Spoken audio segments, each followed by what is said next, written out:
정근택 더불어민주당 네네. 부대변인께서는 그 시각을 말씀해 주시고 청와대가 사실 요번에 이제 국방부를 통해서 문건을 제출하라고 지시를 했어요. 근데 네. 그 대상이 이런 문건 말고도 예하 부대와 오고 간 문건까지 내라고 했거든요. 그렇다면은 오늘 이런 정도의 청와대가 문건을 공개한 걸 보면 그 예하 부대와 관련된 오간 문건이 뭔가 있다라는 것을 청와대가 알고 제출하라는 느낌이 좀 확 들거든요. 네네. 가능성이 일단 저는 이 커 문건을 보이는데. 보고하라, 제출하라고 한 이유는 한 두 가지 정도라고 봅니다. 왜냐하면 이게 군 검찰이라는 게 사실은 우리 민간 검찰만큼 힘이 없습니다. 그리고 이번에 뭐 육군 출신 배제했는데 공군 대령이 수사단장을 맡고 있지만 군대라는 조직이 굉장히 특수한 조직이거든요. 계급이 중요합니다. 물론 기무사 같은 경우에는 계급보다 훨씬 어떤 그 더 높은 어떤 지위를 인정받지만 군 검찰은 사실 그 정도 힘이 없거든요. 그리고 이 지난번에 공개된 문건도 보면 기밀로 분류가 안 돼서 정식 문서에 등재가 안 돼 있을 수 있거든요. 그렇다 그러면 이제 증거 인멸의 가능성이 있는 거거든요. 정식으로 등록한 문서는 사실 쉽게 폐기 못 합니다. 하지만 이렇게 기밀하게 뭐 만들어진 일반 문건 같은 경우 등재가 안 돼 있을 수 있거든요. 그래서 아마 그런 증거 인멸이라든지 아니면 수사단의 어떤 힘을 좀 실어주기 위한 게 아닌가 이런 두 가지 측면이 있다고 보는데요. 지금 이제 결국 내란 음모 예비 음모가 될 것이냐 이게 만약에 그 당시 저는 기본적으로 지금 서정욱 변호사도 촛불이 횃불이 될 가능성이 있었다. 저는 그 시각에 절대 동의할 수 없습니다. 왜냐하면 그 당시 촛불 집회하는 동안에 굉장히 평화롭게 진행됐거든요. 한 건의 폭행 사건도 없었고 설사 기각된다 하더라도 국민들은 아마 그 기조를 저는 지켰을 거라고 믿고 있는데 그게 뭐 청와대를 점거하고 헌재를 점거하고 이런 거를 가정적으로 한다. 그 가정적인 어떤 인식 자체가 저는 좀 잘못됐다고 봅니다. 그래서 이게 지금 아까 뭐 반란이 아니라 그랬는데요. 이거는 어찌 보면 친위 쿠데타다. 친위 쿠데타 예비 음모에 해당된다. 그러니까 쿠데타라는 게 현 정부에 반드시 뒤집는 것만이 아니고요. 어쨌든 촛불 집회 평화롭게 시위를 하는 분들을 기각이 되면 무력으로 진압하겠다. 이것도 사실은 군사 반란과 쿠데타와 다를 게 없습니다. 그러니까 친위 쿠데타 법적으로도 적용을 할 수 있다라고 저는 보시는 왜냐하면 거네요. 기본적으로 뭐 내란 음모가 되려면 어느 정도 조직과 아니면 어떤 실행 계획과 그다음에 한 지역 쉽게 얘기하면 반란이거든요. 반란이라는 게 꼭 어떤 현 정부를 뒤집는 것만이 아니라 현 정부를 뒷받침한다. 뒷받침하는데 군사적으로 한다는 거죠. 군사적으로 어쨌든 그 당시에 촛불 집회는 탄핵을 찬성하는 입장이기 때문에 이 사람들을 짓밟겠다고 한 거기 때문에 친위 쿠데타하고 내란 예비 음모도 될 수 있다. 저는 이렇게 봅니다. 물론 당연히 저는 뭐 정치 개입이라든지 직권 남용은 당연히 될 걸로 보고요. 내란 음모 예비 음모에 택할 수 있다고 강기정 전 의원님께서 좀 하실 말씀 있다고. 아니 뭐 정근택 부대변인께서 충분히 이야기를 해줘서 제가 뭐 중복될 것 같은데요. 서 변호사님 말씀이 내란 음모는 확정적 어떤 합의가 아닌 가정적 조건부였기 때문에 성립이 되기 어렵다 이런 말씀하셨는데 그렇습니다. 최소한 이것은 조금 전에 현 부대변인 말씀하셨던 대로 친위 쿠데타, 군사 반란 음모까지는 충분히 된다. 왜냐하면 당연히 합참의장이 맡아야 될 사령부를 육참이 맡도록 하는 것이라든가 또 정말 이것이 쿠데타나 군사 반란이 아니려면 대통령이 지시가 있어야 되는데 이건 뭔가의 그 친위적으로 엎는 이런 행위이기 때문에 충분히 법적으로. 가만히 생각해 보니까 그 당시에 이제 대통령 내지는 권한대행의 지시가 있어도 문제고 없는데 만들어도 문제고 좀 그러게 보이네요. 없으면 쿠데타고요. 있으면 뭡니까? 불법인 것 같은데요. 뭐 지금은 막 수사 중이기 때문에 아무도 모릅니다만 어떤 상황이든 좀 이상하네요, 내용이. 그렇습니다. 그 서 변호사 얘기를 조금 명확하게 하면은요. 그러니까 계엄까지는 내란으로 볼 수가 없다라는 거고 이 문서에 나와 있는 예를 들면 의회를 장악한다, 그 의회를 무력화시킨다. 내란죄라는 것 중에 하나가 뭐냐면 헌법 질서를 무력화시키는 거거든요. 그러니까 계엄령 자체까지는 사실은 그걸 내란죄라고 볼 수가 없어요. 현 정권을 그러니까 현 정권에 의한 헌법 질서를 유지하기 위한 건데 그것을 위해서 다른 헌법 질서를 무력화시킨단 말이에요. 그렇게 가면은 이제 내란이 되는 거죠. 그래서 아마 그러니까 최소한 봤을 때 그 부분은 진짜 문제가 좀. 그러니까 예를 들면 아주 이 문건이 문제가 되는 게 뭐냐면 그 지점이 그러니까 국회와 언론을 무력화시키는 거. 거기 단계까지 가면은 그거는 뭐 틀림없이 이제 뭐 이 내란을 음모하게 되는 거죠. 아니 그런데 정태근 의원님 더 나아가서 갑자기 분위기가 토론으로 좀 바뀌는 더 분위기네요, 나아가서 지금. 그보다 더 나아가야 할 것이 이것이 법이 정한 계엄 예. 선포가 아니란 데 문제가 있다는 거예요.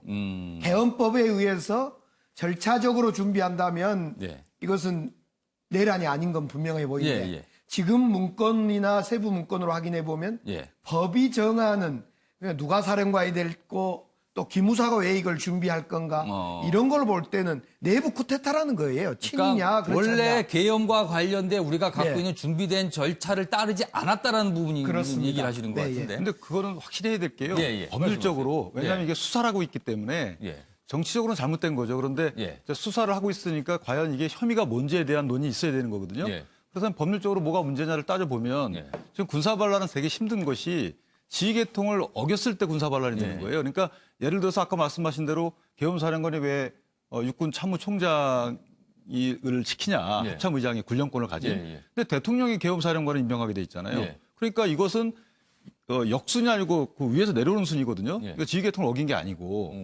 또 하나는 이제 규정상으로는 합참의장이 하게끔 계엄. 예를 들면 80년 전두환도 본인이 쿠데타를 12.12 예, 예. 일으키고 나중에 인정을 받습니다. 예, 예. 이거 아니, 쿠데타. 그러니까 이제 제가 한 그래서 말씀 지금- 알겠습니다. 그래서 알겠습니다. 한 말씀만 드릴게요. 잠깐 윤기찬 예, 제가 부대변인 정리를 할게요. 말씀하시니까 계속 하세요. 예, 그래서 군사반란은 안 되는 것 같고, 예, 예. 근데 이제 내란 예비 음모의 경우에 아까 예. 말씀하신 대로 왜 기무사령관이 이걸 했느냐라고 예, 하시는데, 그 당시 한민국 국방부 장관이 얘기를 했어요. 내가 지시했다. 예. 근데 국방부 장관하고 행안부 장관은 계엄법에 의하면은 이게 비상계엄, 그러니까 계엄 선포를 건의할 수 있도록 돼 있단 말이죠. 예. 그러니까 어떻게 보면 뭐 끼워 맞추면 권한은 있어요. 이걸 사전에 잠깐, 조사해보고. 아까 말씀 그 중에 한민구 전 국방장관이 지시했다는 얘기가 어떤 얘기인가요? 그거 아니고 그냥 보고를 했는데 논의를 종결하라고 지시했다는 거 아니, 아닙니까? 문건 작성을 검토해보라고 지시했다는 거 아니에요. 그래서 그래서 법적으로 검토한다는 거 아니 처음에는 이제 그 법무관들한테 검토해보라고 예, 예. 했고 그렇죠. 그다음에는 국방부 산하에 기무사한테 이제 아니 법률 전문가한테 하라고 했다는 기무사령관은 거고. 본인이 단독으로 예, 예, 예. 문건을 그거는 했다 좀 이렇게 정리. 이야기를 하고 있죠. 그러니까 올해 3월에 나왔던 거는 국방부 산하인전 법무팀에다가 그 계엄 관련해서 법률 검토를 해보라고 한 거는 맞는데 이 기무사 건은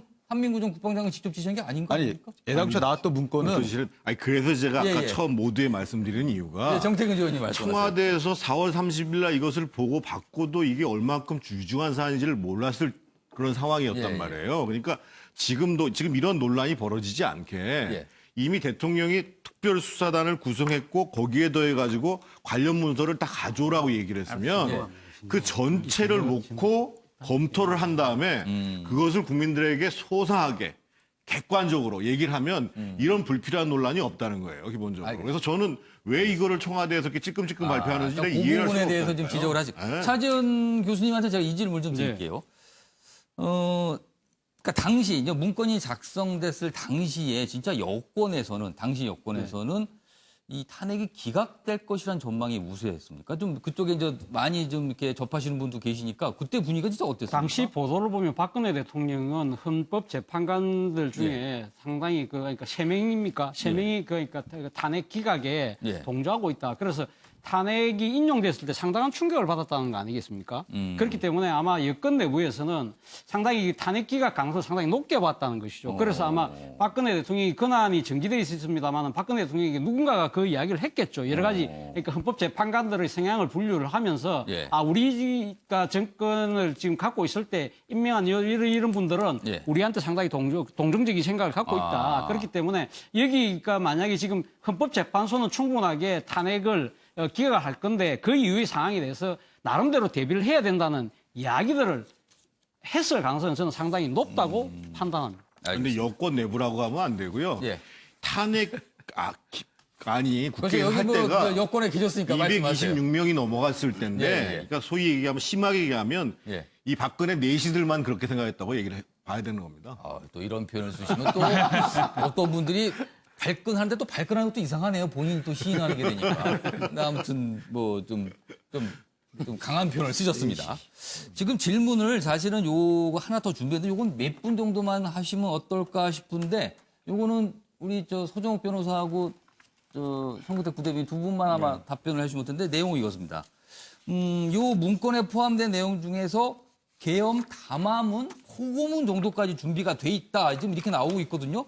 이거는 과연 어떤 의미일지 써주시고요. 쓰시는 동안 영상 보고 돌아오겠습니다. 문제 이 기무사 문건은 사실 이제 국방장관에게까지 보고가 됐다는 내용이 좀 나오고 있는데 네. 과연 그 선에서 끝나지 않고 그 윗선까지 보고가 됐을 네. 가능성이 일단 있다고 보시나요? 아까 우리 앵커 말씀하신 것처럼 계엄령을 선포하려면 예. 국무회를 열어서 대통령 제거를 받아야 되잖아요. 예. 대통령 결정 사항입니다. 그러면 대통령 모르게 이거 예. 준비할 수 있을까요? 그럼 당시에는 박근혜 전 대통령이 직무를 할 수 없는 상황인데요. 중지가 된 상황인데. 그렇죠. 그렇게 그걸 만약 형식 논리로 전제한다 그러면 예. 대통령 권한대행에게는 보고가 됐겠죠. 아. 그러지 않고 만약 이 계획을 세웠다 그러면 이건 쿠데타입니다. 참모총장도 뭐 거의 그 청와 권력의 눈치 보고 이러느라고 군인들이 예전 군인이 아니에요. 근데 이렇게 간이 크고 담이 큰 군인은 내가 이제 없다고 봐요. 그러니까 이게 윗선에 예. 언질이나 지시가 있지 않으면 예. 이런 문건을 작성을 누가 감히 하지 못해요. 이게 쉽게 말해서 상황. 내란 음모거든요. 지금 통진당은 이제 내란 예비 음모로 이제 해산이 됐고 이제 다들 구속돼서 형을 받고 살고 있는데 예. 내란 모의를 할 정도면 그건 보통 결심 갖고 되는 게 아니죠. 그러니까 이거는 지시가 있으니까 그런 상황에서 이제 비상 상황을 대비해서 검토를 한번 해보자. 뭐 이제 이렇게 좀 편하게 생각하고 이제 했겠죠. 자, 아까 제가 질문 드렸습니다. 이 오늘 공개된 내용 중에 뭐 계엄 담화문, 포고문까지 준비돼 있다 이 내용 나왔는데 일단 손정욱 변호사가 요거에 대한 시각을 말씀해 주시고 그리고 법률 전문가시니까 계엄법엔 진짜 계엄사령관을 누구를 임명하게 돼 있습니까? 제가 보기 계엄법 5조에 보면요. 예, 뭐라고 일단 돼 이게 있습니까? 장성 중에서 예. 이 말이 별자리는 돼야 돼요. 예. 대령을 임명 장성 중에서 장성이니까 별이겠죠. 그다음에 국방부 장관이 추천해서 예. 국무회의 심의를 거쳐 대통령이 임명합니다. 이 말이 이게 굳이 합참의장이 안 하고 일군 사령관 해도 되고 사단장도 할 수 있는 거예요. 근데 지금 그러니까 육군 참모총장을 얘기한 게 사실 육군 참모총장은 어떻게 보면 군 내전 군령 행정과 관련된 그걸 담당하거든요. 그래서 실제 병력 동원은 합참의장이 하기 때문에 통상 합참의장이 계엄사령이 된다 이렇게 생각이 그런데 되는데. 보통 평시에는 이제 군정 예. 군령이 구분되기 때문에 그런데 예. 어차피 이게 계엄법에 의해서 이게 또 권한이 생기기 때문에 뭐 제가 보기에 통상 합참의장이 하는 게 바람직하겠죠. 예. 서열로 보나 뭐로 보나. 그러니까 법에는 그렇지 않다는 걸 말씀드리고요. 그럼 그것도 법적으로 좀 다툼의 여지가 있다라는 말씀이시네요, 그러면. 그러니까 법의 규정만 제가 정확하게 말씀드린 알겠습니다. 거고. 자, 그다음에 두 번째. 저는 이게 담화문, 포고문. 예. 뭐 이 부분은요. 제가 보기에 뭐 미리 만드는 것도 좋은데 예. 저는 이게 79년에 예. 11.6 계엄의 담화문도 있고 예. 그다음에 80년에 5.18 담화문도 있어요. 그거는 왜 도대체 이 같이 담화문을 왜 여기에 첨부합니까? 왜 첨부를 했을까요? 저는 이게 무범이라고 생각해서 첨부한 건가요? 저는 이게 바로 어떤 역사의 수레바퀴를 거꾸로 돌리는 예. 뭔가 이게 역사 뒤집기. 예. 아까 제가 이게 그 내용이 초법적이고 시대착오적이라 했잖아요. 이 담화문만 봐도 얼마나 이게 내용이 시대착오적이냐. 예. 그게 보여주는 저는 반증인데 아까 이게 제가 한마디에 빠지기 때문에 제가 현근택 대비를 한마디 하면요. 예. 제 취지는 이게 이 문건을 무조건 확정적으로 그대로 실행하겠다 이러면 이게 고의가 되는데 근데 그 앞에 조건이 붙어 있잖아요. 이게 기각이 돼가지고 정말 이게 청와대나 헌재가 증거될 상황, 조건이나 가정이 붙어 있기 때문에 내란 업무가 아니라는 뜻이지 이 문건 내용 자체는 만약에 진짜 그 가정이 성취가 돼가지고 진짜 이게 실행돼 버렸다. 이거는 제가 보기엔 내란이 맞죠. 다만 이게 지금 현 단계에서는 가정이 앞에 붙어 있기 때문에 안 된다는 거지. 만약에 이 내용대로 실행이 됐다면 그건 이게 명백한 내란이죠. 왜 국회를 점거하고 언론을 탄압하고 국정을 이게 점거하면 그건 내란이 맞아요. 손정욱 변호사가 갑자기 뭔가 이렇게 해명을 하시는 듯한 분위기로 말씀을 취지를 제가 정확하게 말씀드리게 하시네요. 알겠습니다. 아무튼 뭐 듣겠습니다. 제가 뭐 말씀드리면요. 아까 뭐 어쨌든 제가 하려던 말을 하겠습니다. 아까 문건 공개를 왜 찔끔찔끔하냐 이 말씀하셨는데요. 지금 청와대에서는 아마 모든 문건을 다 취합하지 않은 걸로 알고 있습니다. 일부 문서만 이제 제출했고. 그러니까 아까 말은 그걸 좀 기다렸다가 맞습니다. 한꺼번에 하지. 어제 받은 걸 오늘 아까 했다. 서두에도 말씀드렸지만 이게 지금 군 검찰에 갖는 한계성이 있습니다.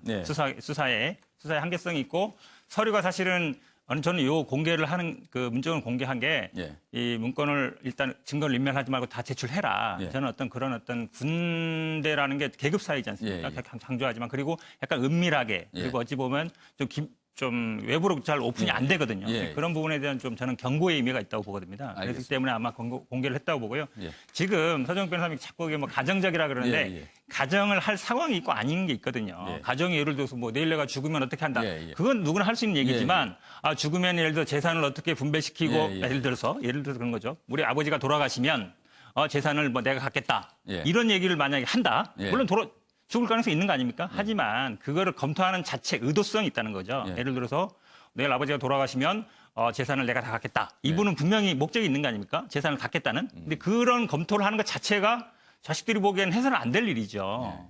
저는 이거 군대도 마찬가지라고 봅니다. 그 당시 카메라에 서정욱 변호사가 계속 고개를 상황 인식 자체가 기본 뭔가 자꾸 또 해명을 해야 되지. 전제가 카메라가 잘못됐다는 거죠. 잡혀갖고. 전제가 알겠습니다. 그 당시 어떤 평화로운 집회 분위기가 갑자기 횃불로 바뀌고 이게 뭐 그 좌우 대립이 심해서 뭐 알겠습니다. 혼란이 일어난다. 이런 상황이 전혀 아니었거든요. 알겠습니다. 왜 그런 가정을 하냐는 거죠. 잘못됐다는 거죠. 사정 교수님. 예, 저는 뭐 이번 기무사가 계엄 담화문과 포공을 미리 준비했다는 이야기를 듣는 순간 떠오르는 이 이야기가 있습니다. 제가 한번 읽어보겠습니다. 친애하는 애국 동포 여러분, 은인자중하던 군부는 드디어 미조, 미명을 기해 일제 행동을 개시해 국가의 행정, 입법, 사법, 상권을 완전히 장악하고 이어서 군사행정위원회를 조직했습니다. 이게 1961년 5월 16일 날 아침 그 중앙방송을 통해서 보도되었던 5.16 군사혁명 공약의 이야기입니다. 뭐 담화문 같은 거네요. 담화문 같은 거죠. 그러니까 일종의 그러니까 지금 비상계엄을 준비하고 했던 세력의 입장에서는 아마 상당한 명분을 확보해야 될 필요가 있다. 그리고 일종의 국민들한테 선전전도해야 할 필요가 있는 것이고요. 더 나아가서는 선무공작까지 하면서 이 비상계엄이 필요했다는 부분을 아마 강력하게 이야기를 하면서 자신들의 행위를 정당화시키기 위해서 미리 상당한 준비를 한 것이 아닐까라는 판단을 해봤습니다. 알겠습니다. 강기정 의원님, 만약 가정인데 지금 보면 국회에 대한 조치가 들어있거든요, 계획이. 근데 거기 보면 국회의원들을 현행범으로 검거해갖고 이제 표결 못하도록 한다 이렇게 했거든요. 만약에 지금 이제 현역 의원이 아니시지만 현역 의원이신데 그렇게 검거를 당하셨어요. 그러면 어떻게 하실 거예요? 그 국회가 여러 번 그런 치욕의 역사가 있는데 아마 틀림없이 총 개머리판으로 제가 머리가 깨지면서 끌려갔겠지요. 아마 그 안 끌려가려다가.